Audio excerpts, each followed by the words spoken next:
The announcement made yesterday about the peace agreement between the Colombian government and the FARC has been received with joy among the victims of the conflict and a number of Colombians' former presidents.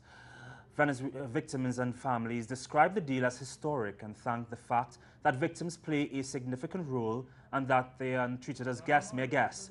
For survivors, it seems for the first time that the 5-decade-long conflict is finally coming to an end.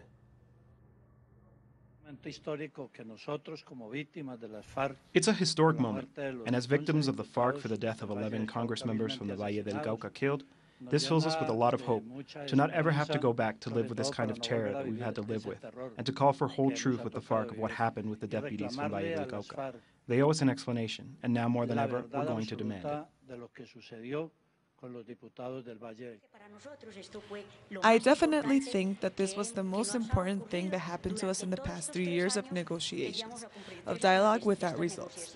But now, as victims can be calm, and I hope a lot from them, as they have offered it.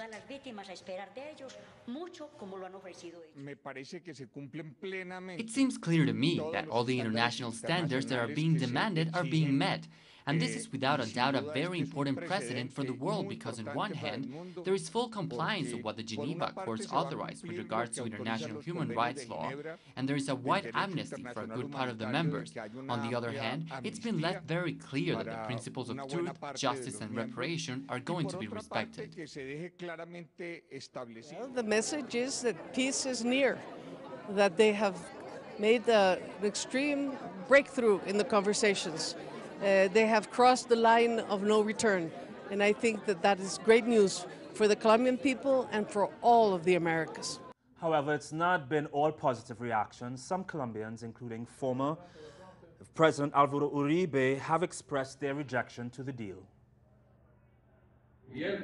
The government, the President of the Supreme Court, the Attorney General have accepted, as anticipated, that hostage-taking, that narco-terrorism are to be treated with impunity as it relates to political crimes. This is a prize for crimes against humanity, like the massacre in Bojayá, the car bomb of Nogal, and massive assassinations of the deputies from the Valle del Cauca.